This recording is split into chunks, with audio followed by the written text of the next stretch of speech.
Hi, I'm Steve Adubato, coming to you from Newark, New Jersey, the North Ward Center.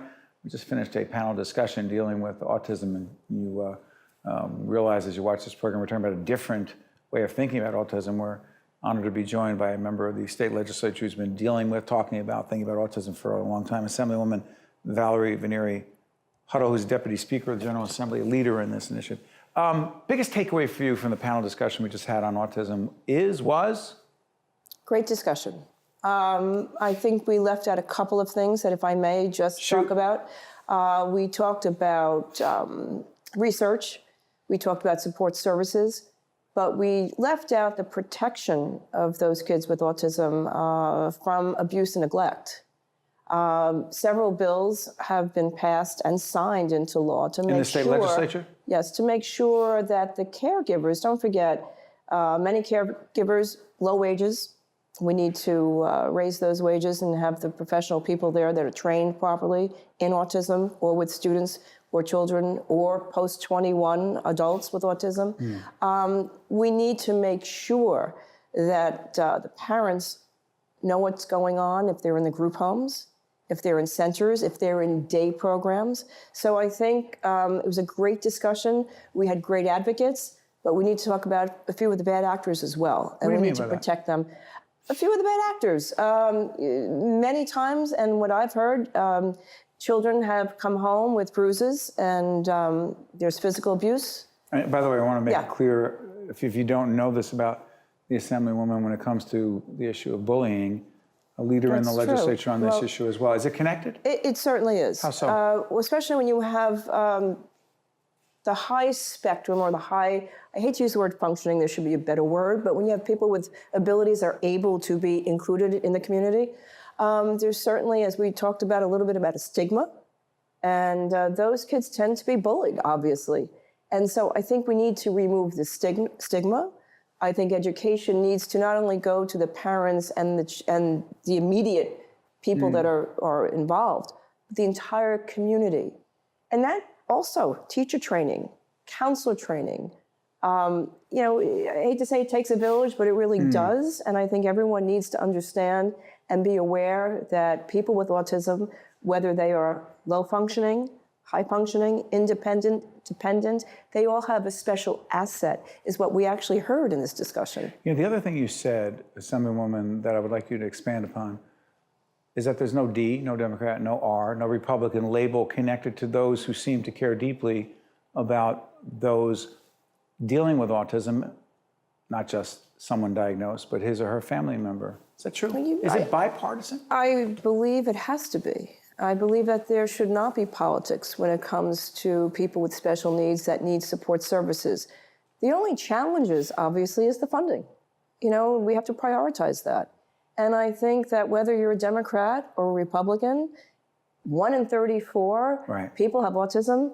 Every one of us. In the highest rate in the nation. Highest rate, because we diagnose properly, I assume, and I hope that we have the Commissioner of Health, Dr. Allen Hall, talked about that as well. We diagnose better than most. At a higher rate, let's just say that. And I believe that's why the incidence here is higher. We have 1 in 34, which is. What about public attitudes, though? I think we are getting better. And that's why I think when you have people that just, where's that person became the first attorney, right? Yeah, we're talking about this when you check out the 2.5 hours. What was her name? There's a young woman, Hallie Moss, Florida. I think she's only 20, mid-20s. First lawyer openly, if you will, you know, that's person with autism. That's a role model. And that's also a symbol of erasing the stigma that, you know what, you can achieve things in your own time, in your own time frame, and on your own level. You know, for example, there are supermarkets.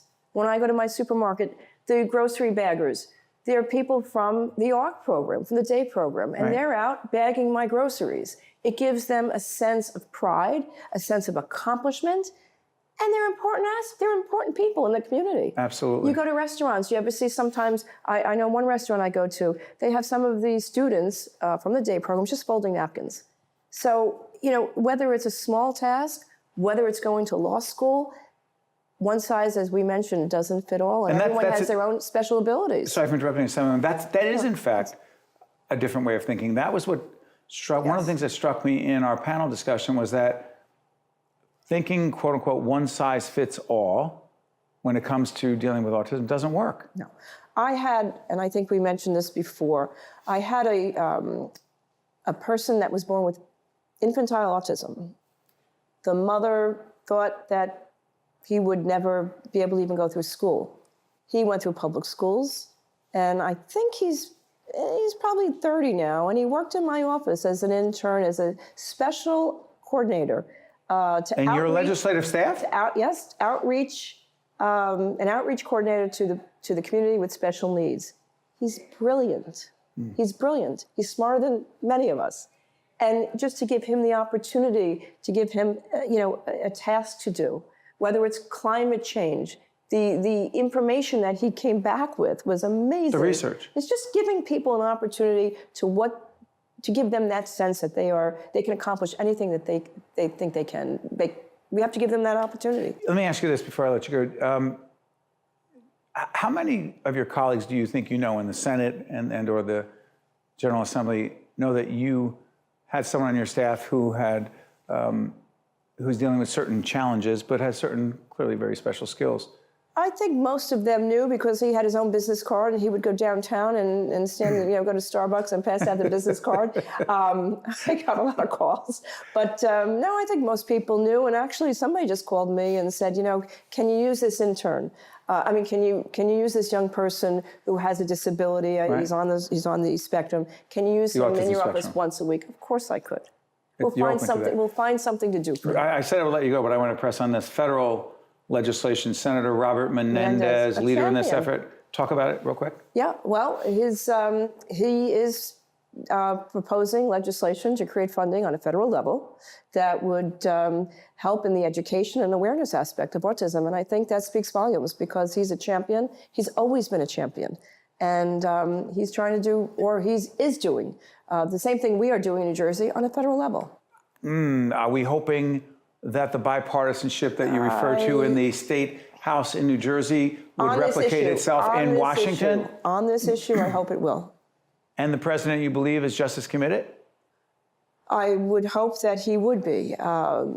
This is not a partisan issue. Yeah, I would hope that he would be on board. Senator, thank you, not just for joining us once again for this discussion, but for always participating in public television conversations about important issues. It's important we get the message out. Thank you very much. Well done. Yeah. State of Affairs with Steve Adubato is a production of the Caucus Educational Corporation, celebrating over 30 years of broadcast excellence.